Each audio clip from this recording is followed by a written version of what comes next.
بہترین نمونہ ہے، اور کوئی شک نہیں آقا کریم صلی اللہ علیہ وسلم کی زندگی کا ہر پہلو ہمارے لیے مشعل راہ ہے، ہمارے لیے ہدایت کا ذریعہ ہے۔ یہ ربیع الاول مبارک کا مہینہ ہے، اس مہینے میں اہل ایمان،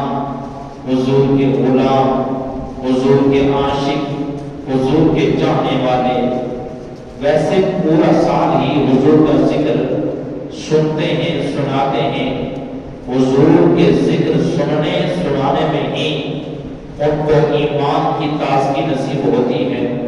مگر بالخصوص اس مہینے میں آقا دو جہاں صلی اللہ علیہ وآلہ وسلم کا ذکر پاک کیا جاتا ہے۔ یہ ماہ مبارک آتا ہے، ہر طرف جھنڈیاں لگ جاتی ہیں، محفلیں منعقد ہوتی ہیں، چراغاں ہو جاتا ہے، لائٹنگ ہو جاتی ہے، مگر کچھ لوگ اس پہ سوچتے ہیں کہ کیوں ہے، مگر یہ سب کچھ اپنی محبت کی حضور کے ساتھ ایک علامت کی نشانی ہے۔ جس کو جتنی محبت ہوگی، جس کا جتنا حضور کے ساتھ تعلق ہوگا، جس کو جتنا پیارے آقا صلی اللہ علیہ وسلم کے ساتھ پیار ہوگا، اب وہ اس پیار میں آ کر اللہ نے جتنی اس کو توفیق عطا فرمائی ہے، وہ ہر انسان اپنے استطاعت کے مطابق خوشیوں کا اظہار کرتا ہے۔ اور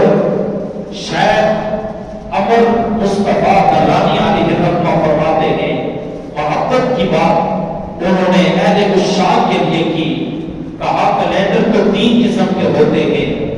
ایک کیلنڈر تو وہ ہے جب حضرت عیسیٰ علیہ السلام کی ولادت وسعادت ہوئی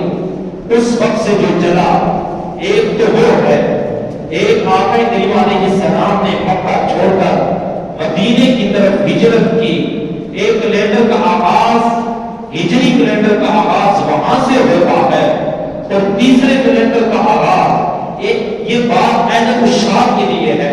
یہ بات اہل محبت کے لیے ہے، یہ بات حضور کے دیوانوں کے لیے ہے۔ فرمایا تیسرے کیلنڈر کا آغاز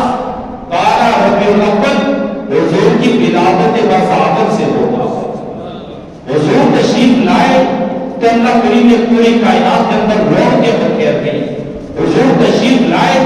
اللہ نے ساری کائنات کو سجا دیا۔ حضور تشریف لائے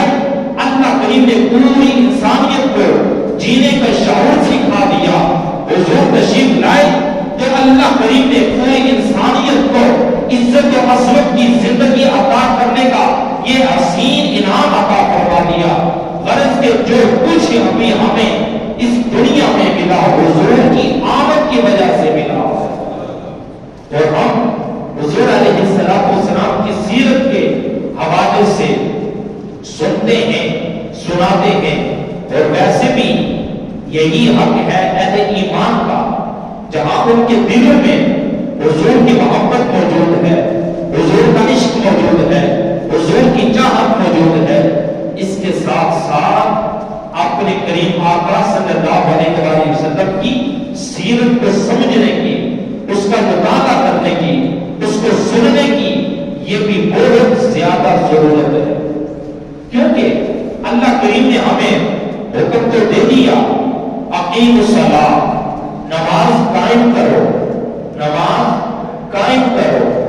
اب قرآن مجید میں ہمیں یہ حکم تو نہیں دیا کہ فجر کی 4 رکعتیں پڑھیں، 2 سنت واجبہ پڑھیں، 2 فرض پڑھیں، پہلے سنتیں پڑھیں بعد میں فرض پڑھیں۔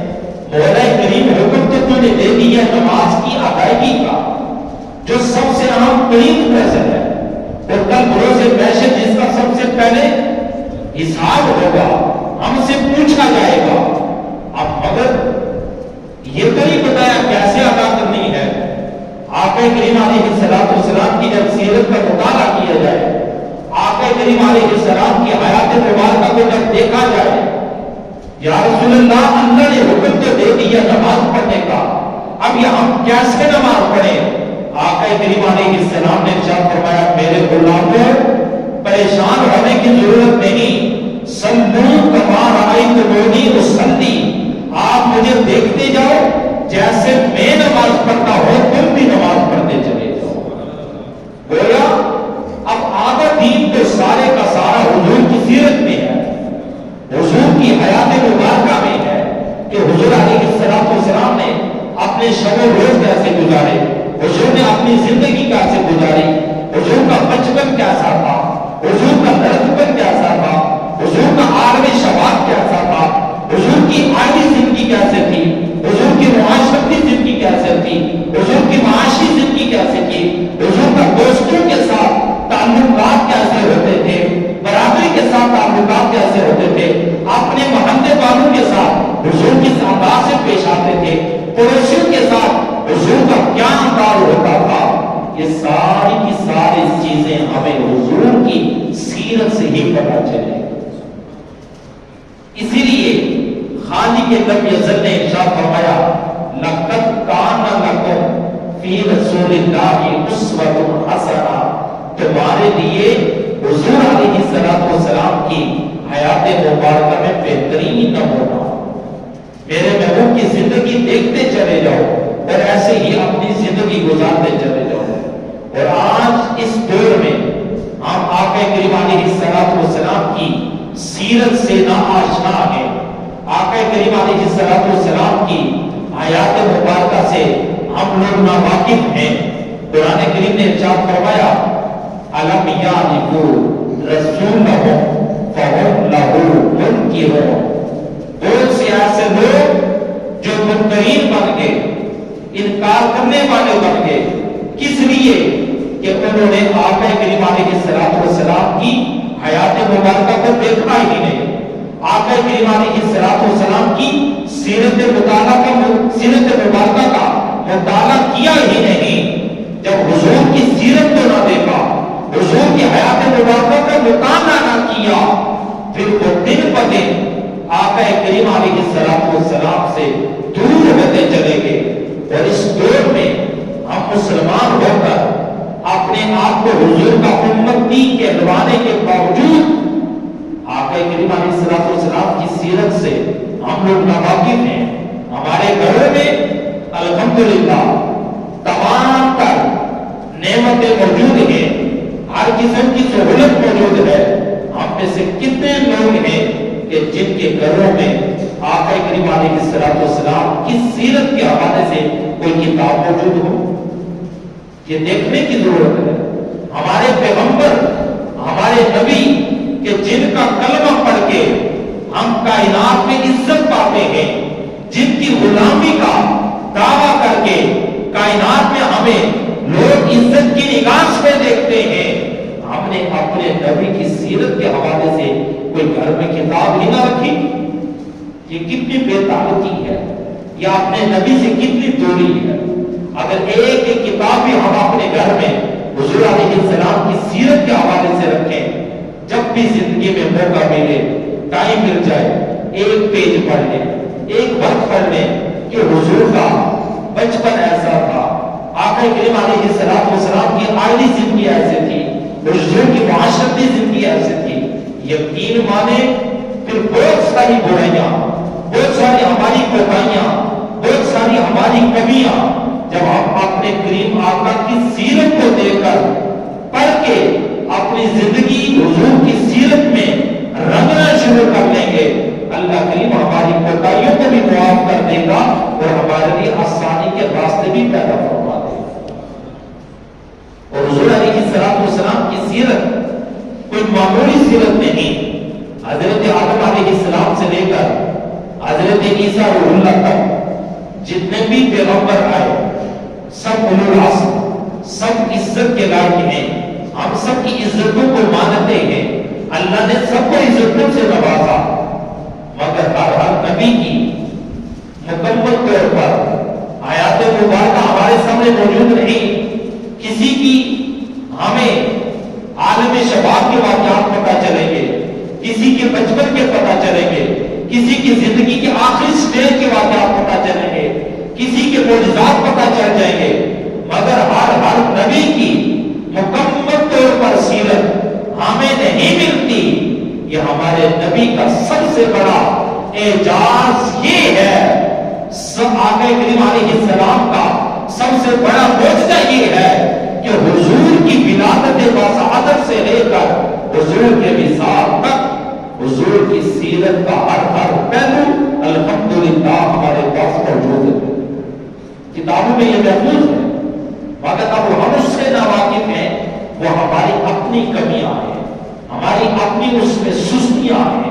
اللہ کریم حضور کی غلامی ہمیں نصیب فرمائے۔ امام الانبیاء صلی اللہ علیہ وآلہ وسلم کے غلاموں، دنیا میں بڑی بڑی ہستیاں آئیں، بڑے بڑے لوگ آئے، جنہوں نے آ کر دنیا کا رخ بدلا، جنہوں نے آ کر دنیا کو ایک رخ سے دوسرے رخ پر لے جانے کی کوشش کی۔ اپنوں نے تو حضور کی سیرت لکھی، اپنوں نے تو حضور علیہ السلام کی عزت و عظمت کے چرچے لکھے اور بیان کیے، مگر جب ہمارے آقا کریم علیہ السلام کی سیرت کو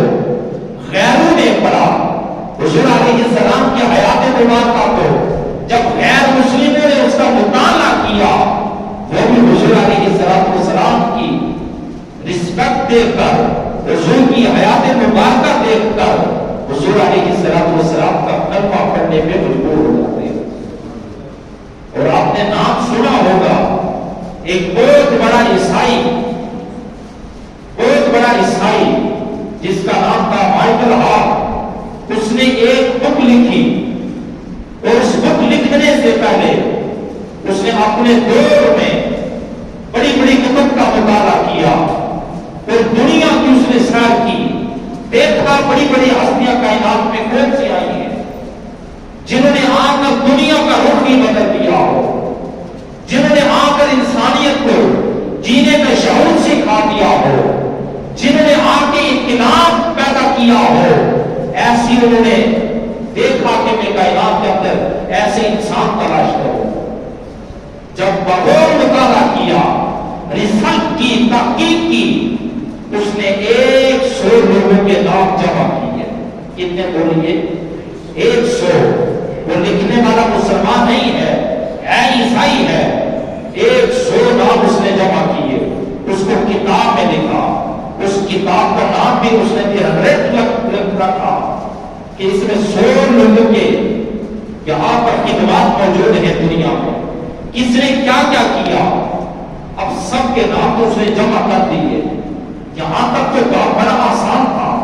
کہ فلاں کو بھی دیکھو، فلاں کو بھی دیکھو، فلاں کو بھی دیکھو، مگر ان 100 لوگوں میں سے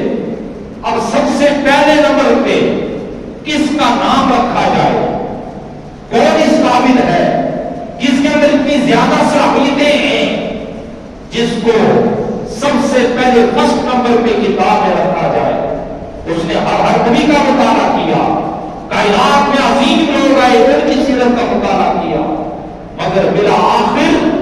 آقا کریم علیہ السلام کی حیات مبارکہ کا مطالعہ کرنے کے بعد، آپ کی سیرت کو کھنگالنے کے بعد، آپ کی سیرت کی بدکردانی کرنے کے بعد، وہ اس بات میں مجبور ہو جاتا ہے 99 نام بعد میں آئے، اگر کائنات میں کوئی ہستی اس قابل ہے کہ اس کا نام 100 لوگوں میں سے سب سے فرسٹ پہ رکھا جائے، وہ مسلمانوں کے نبی محمد رسول اللہ۔ وہ کون ہے؟ ہمارے نبی آقا کریم علیہ السلام ہے۔ اس نے اپنی کتاب میں سب سے پہلے آقا کریم علیہ السلام کا نام لینا میں رکھا۔ اب جب اس کتاب کی نمائش کی گئی، عیسائیوں نے سوال کیے کہ آپ کے کلمہ حضرت عیسیٰ کا کرتے تھے، لا الہ الا اللہ عیسیٰ روح اللہ، آپ کو چاہیے تو یہ تھا کہ آپ حسب نام حضرت عیسیٰ کا رکھتے، آپ نے مسلمانوں کے نبی کا نام حسب پہ کیوں رکھا؟ اس نے کہا آپ کا اعتراض درست ہے، ہونا تو یہی چاہیے تھا کہ میں اس نام کو فرسٹ پہ رکھتا، باقی نام بعد میں رکھتا، کیونکہ میں نے ان کا کلمہ جو پڑھتا ہو۔ مگر جب میں نے حضرت عیسیٰ کی زندگی کا مطالعہ کیا اور مسلمانوں کے نبی کی سیرت کا مطالعہ کیا، میں اس بات پہ مجبور ہو گیا، کائنات میں اگر اللہ کریم نے کسی کو عزتوں سے نوازا ہے، وہ محمد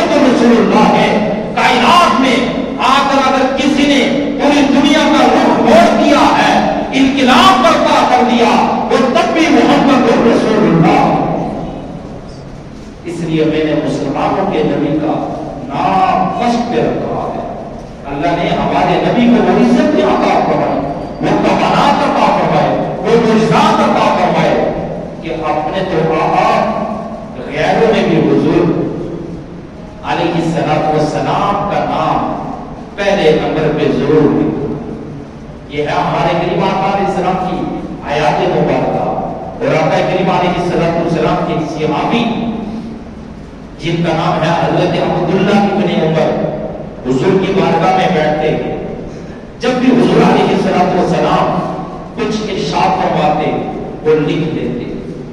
حضور علیہ السلام کی ہر بات کو وہ لکھتے، اپنے پاس محفوظ کرتے کہ میں اس بات کو محفوظ کر لوں، اس کو یاد کر لوں، دوسروں تک پہنچا دوں۔ قریش کے لوگوں نے اعتراض کیا، اے عبداللہ ابن عمر،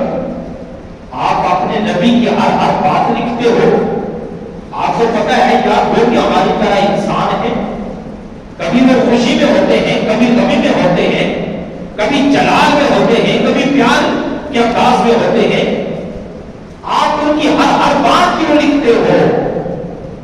کوئی بات چھوڑ بھی دیا کرو، جس کا وہ کہے وہی بات لکھا کرو، ہر بات نہ لکھا کرو۔ جب یہ باتیں نا آقا کریم علیہ السلام کے پاس پہنچی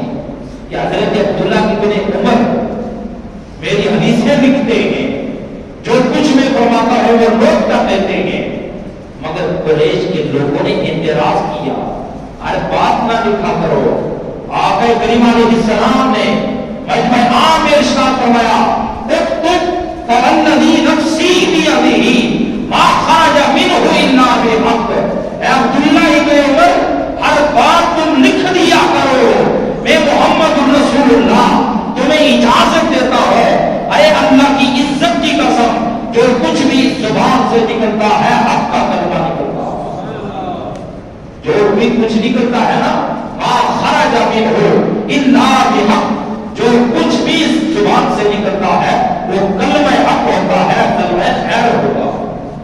ان کی تو وہ شان ہے نا، وما ينطق عن الهوى ان هو الا وحی یوحی، وہ تو اپنی زبان سے کچھ بھی نہیں بولتے، جو کچھ بھی بولتے ہیں اللہ کریم کی منشا کے مطابق بولا جاتا ہے۔ حضور کی تو یہ سیرت مبارکہ آقا کریم علیہ السلام کی میں جو